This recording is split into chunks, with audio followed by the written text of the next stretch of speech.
नमस्कार दोस्तों, मैं पूर्वानंद आपका स्वागत करता हूं द 21st अकेडमी में। दोस्तों, जैसे कि आपने सुनी लिया होगा कि सितंबर 13 को जो है यूपीपीसीएस आरओ एआरओ 2016 वाला जो एग्ज़ाम था उसका री एग्ज़ाम होना है। तो दोस्तों, समय कम बहुत बचा है, कमर कस लीजिए, अपना रिवाइज कर लीजिए और हम इसीलिए आपके लिए लेके आए हैं शॉर्ट क्वेश्चनेयर्स। चलिए शुरू करते हैं। तो पहला सवाल है कि हाल ही में कौन रिचर्ड डॉकिंस पुरस्कार प्राप्त करने वाले पहले भारतीय बन गए हैं। आपके ऑप्शन है जावेद अख्तर, बी प्रसून जोशी, सी रवीश कुमार और डी अनुपम खेर। जी हाँ, इसका सही जवाब है जावेद अख्तर। प्रश्न 2, भारत की सबसे बड़ी कृत्रिम झील गोविंद बल्लभ पंत सागर उत्तर प्रदेश के किस जिले में स्थित है। ए लखीमपुर खीरी, बी सोनभद्र, सी मेरठ या डी झांसी। जी हाँ, गोविंद बल्लभ पंत सागर जो है सोनभद्र में स्थित है, जो कि रिहंद बांध का रिजर्वायर है। प्रश्न 3, भारतीय रिजर्व बैंक ने दृष्टिबाधित लोगों के लिए कौन सा ऐप जारी किया है। ए माणिक, बी मणि, सी मोती या डी मुद्रा। जी हाँ, इसका सही जवाब है मणि। मणि जो ऐप है ये एक्रोनिम है, एक इसका फुल फॉर्म है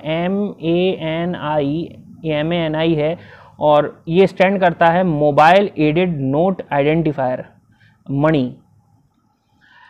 प्रश्न 4, 31 दिसंबर 2019 को जारी आंकड़ों के अनुसार सितंबर 2019 के अंत तक भारत का विदेशी ऋण कितना था। 457 बिलियन अमेरिकी डॉलर, 550.73 बिलियन अमेरिकी डॉलर, 312 बिलियन अमेरिकी डॉलर या 557.52 बिलियन अमेरिकी डॉलर। जी हाँ, इसका सही जवाब है 557.52 बिलियन अमेरिकी डॉलर। प्रश्न 5, 27 दिसंबर 2019 को जोधपुर एयरबेस में आयोजित एक समारोह में भारतीय वायुसेना ने अपनी आखिरी मिग-27 विमान दल को सेवा मुक्त कर दिया। मिग-27 विमान भारतीय वायुसेना में कब शामिल हुए थे। आपके ऑप्शन हैं 1965, 1971, 1985 या 1990। एंड सही जवाब है 1985 में जो है भारतीय वायुसेना में मिग-27 लड़ाकू विमानों को शामिल किया गया था। प्रश्न 6, 18 सितंबर 2019 को तेलंगाना और किस अमेरिकी राज्य ने हैदराबाद में सिस्टर स्टेट पार्टनरशिप एग्रीमेंट पर हस्ताक्षर किए हैं। आपके ऑप्शन हैं टेक्सास, कैलिफोर्निया, पेंसिल्वेनिया या न्यू जर्सी। जी हाँ, इसका सही जवाब है न्यू जर्सी। न्यू जर्सी राज्य ने और हैदराबाद राज्य ने सिस्टर स्टेट पार्टनरशिप एग्रीमेंट पर हस्ताक्षर किए हैं। प्रश्न 7, हाल ही में विश्व रेडियो दिवस कब मनाया गया था। आपके ऑप्शन है 4 फरवरी, 15 मार्च, 13 फरवरी या 27 अप्रैल। जी हाँ, विश्व रेडियो दिवस जो है वो 13 फरवरी को मनाया गया था। प्रश्न 8, गौतम बुद्ध का जन्म कहाँ हुआ था। कुशीनगर में, लुम्बिनी में, वैशाली में या पाटलिपुत्र में। जी हाँ, इसका सही जवाब है लुम्बिनी में। लुम्बिनी जो कि अब नेपाल में है, वहां पे गौतम बुद्ध का जन्म हुआ था। वीर सेनानी तात्या टोपे को अंग्रेजों ने कहां फांसी की सजा दी थी। आपके ऑप्शन है झांसी, कानपुर, शिवपुरी या ग्वालियर।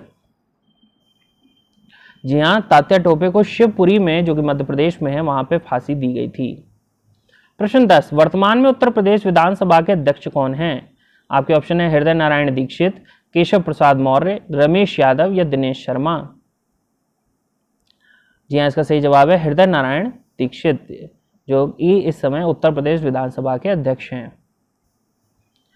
अगला है वित्तीय वर्ष 2020-21 के लिए उत्तर प्रदेश सरकार ने कितने रुपए का बजट पेश किया है। 5,12,860.72 करोड़ का, 5,40,671.53 करोड़ का, 4,13,092.10 करोड़ का या 3,87,217.45 करोड़ का। और सही ऑप्शन है 5,12,860.72 करोड़ का। प्रश्न 12, 2011 की जनगणना के अनुसार उत्तर प्रदेश राज्य का लिंगानुपात कितना है। आपके ऑप्शन है 876, 912, 868, 932। जी हाँ, लिंगानुपात जो होता है वो होता है कि कितनी महिलाएं प्रति 1000 पुरुष हैं, और उत्तर प्रदेश का जो लिंगानुपात है वो है 912 है। 912 महिलाएं हैं प्रति 1000 पुरुष पर। प्रश्न 13, निम्नलिखित में से कौन सा सुमेलित नहीं है। कछुआ वन्यजीव अभ्यारण्य वाराणसी, समसपुर वन्यजीव अभ्यारण्य रायबरेली, सरसई नवर वेटलैंड या आर्द्रभूमि मेरठ, दुधवा राष्ट्रीय उद्यान लखीमपुर खीरी। जी हाँ, सरसई नवर वेटलैंड जो है वो मेरठ में नहीं है, वो इटावा में स्थित है, इटावा जनपद में स्थित है, और ये एक चिड़िया अभ्यारण्य है जो कि इटावा में स्थित है, ना कि मेरठ में। प्रश्न 14, पटाका किस देश की मुद्रा है? ए हांगकांग की, बी ताइवान, सी मकाऊ या डी ब्रुनेई? जी हाँ, पटाका जो है वो मकाऊ है, एक टेरिटरी है चाइना के अंतर्गत, वहाँ की राजधानी है, जैसे हांगकांग है वैसी मकाऊ भी है वहाँ पे। तो मकाऊ की जो मुद्रा है वो है पटाका। अगला है प्रश्न 15, पंडित जवाहरलाल नेहरू द्वारा उद्देश्य प्रस्ताव संविधान सभा में कब प्रस्तुत किया गया था? 9 दिसंबर 1946 को, 11 दिसंबर 1946 को, 13 दिसंबर 1946 को या 17 दिसंबर 1946 को? और इसका सही जवाब है 13 दिसंबर 1946 को।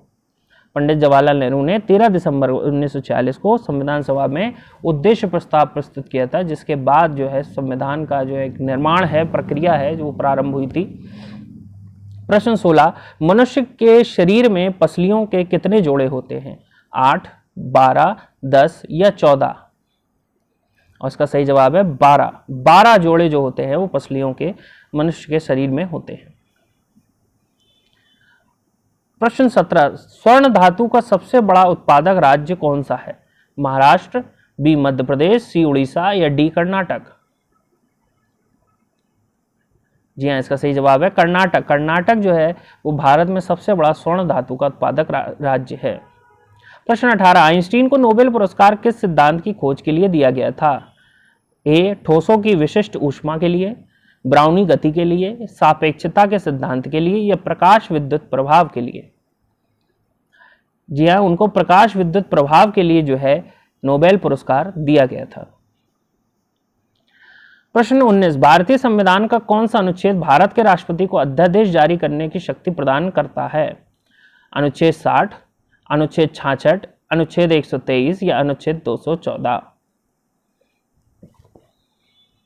जी हाँ, इसका सही जवाब है अनुच्छेद 123। और जो अनुच्छेद 123 होता है वो राष्ट्रपति द्वारा जो है अध्यादेश जारी किया जाता है इसमें, और राष्ट्रपति द्वारा अध्यादेश उस स्थिति में जारी किया जाता है जबकि संसद के दोनों सदन सत्र में ना हो तथा राष्ट्रपति को यह विश्वास हो जाए कि ऐसी परिस्थिति उत्पन्न हो गई है कि अविलंब कार्यवाही आवश्यक है, तब जो है इस अनुच्छेद के अंतर्गत राष्ट्रपति अध्यादेश जारी करता है। प्रश्न 20, प्रोटेम स्पीकर सामान्यतः किसे नियुक्त किया जाता है? आपके ऑप्शन है नवनिर्वाचित लोकसभा के वरिष्ठतम सदस्य में से एक को, पिछली लोकसभा के उपाध्यक्ष को, पिछली लोकसभा के अध्यक्ष को या पिछली लोकसभा के विपक्ष के नेता को। तो प्रोटेम स्पीकर जो होता है वो जब तक स्पीकर की नियुक्ति नहीं हो जाती है तब तक जो है हम एक टेम्परेरी स्पीकर नियुक्त कर देते हैं। तो वो कौन होता है? जी अब वो होता है नवनिर्वाचित लोकसभा के वरिष्ठतम सदस्यों में से एक को। ये इसका आंसर है। जो वरिष्ठतम सदस्य होता है नवनिर्वाचित, जो भी लोकसभा चुन के आती है, उसमें जो सबसे ओल्डर पर्सन होता है, ओल्डर सदस्य होता है, उसको नियुक्त कर देते हैं। तो प्रोटेम स्पीकर को स्थायी अध्यक्ष के समान ही शक्तियां प्राप्त होती हैं। वह नई लोकसभा की पहली बैठक में पीठासीन अधिकारी होता है। उसका मूल्य कर्तव्य में सदस्यों को शपथ दिलवाना होता है और वह सदस्य को नए अध्यक्ष का चुनाव करने के लिए मदद करता है। अगला प्रश्न है, गांधी जी को वन मैन बाउंड्री फोर्स कहकर किसने संबोधित किया था? आपके ऑप्शन है लॉर्ड कर्जन, बी लॉर्ड एटली, सी लॉर्ड माउंटबेटन या डी लॉर्ड मिंटो।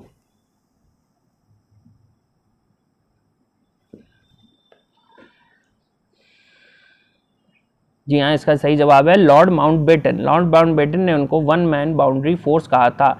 जब वर्ष 1946 में बंगाल में नोखली के दंगों में महात्मा गांधी की भूमिका से वो बहुत प्रभावित हुए थे, तो उन्होंने जो है वहाँ पे उनको कहा था कि ये वन मैन बाउंड्री फोर्स हैं। प्रश्न 22, दक्षिण भारत के पोलीगार कौन होते थे? ए महाजन होते थे, बी क्षेत्रीय प्रशासक एवं सैन्य नियंत्रक होते थे, सी साधारण जमींदार होते थे या स्वर्ण के व्यापारी होते थे। यहाँ इसका सही आंसर है क्षेत्रीय प्रशासक एवं सैन्य नियंत्रक। जो पोलीगार होते थे वो 16वीं या 18वीं शताब्दी के मध्य विजयनगर साम्राज्य में प्रांतीय प्रशासक व सेनानायक होते थे।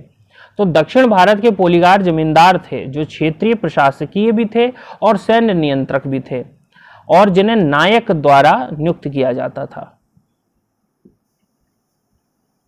प्रश्न 23, विश्व की सबसे लंबी पर्वतमाला एंडीज कहां स्थित है? ए दक्षिण अमेरिका, बी उत्तर अमेरिका, सी अफ्रीका या डी एशिया। जी हाँ, इसका सही आंसर है ए दक्षिण अमेरिका में। दक्षिण अमेरिका में जो है एंडीज पूरा अर्जेंटीना और चिले बॉर्डर पर वहां पे स्थित है। प्रश्न 24, विश्व की सबसे छोटी नदी डी रिवर जो कि सिर्फ 144 मीटर की है कहां बहती है? ए मैक्सिको में, बी फ्रांस में, सी यूएसए में या डी आयरलैंड में। यूएसए में, जो डी रिवर है वो यूएसए में बहती है। प्रश्न 25, किस संविधान अनुच्छेद के अंतर्गत राज्य के महाधिवक्ता की नियुक्ति की जाती है? आपके ऑप्शन है अनुच्छेद 123, अनुच्छेद 134, अनुच्छेद 157 या अनुच्छेद 165। जी हाँ, इसका सही आंसर है अनुच्छेद 165। तो दोस्तों, आपको हमारा वीडियो कैसा लगा मैं जरूर बताएं और महत्वपूर्ण प्रश्नों के लिए हमारा अगला वीडियो जरूर देखिएगा। हमें लाइक करें, हमें सब्सक्राइब करें, हमें शेयर करें, नोटिफिकेशन बेल को प्रेस करना ना भूलें। धन्यवाद।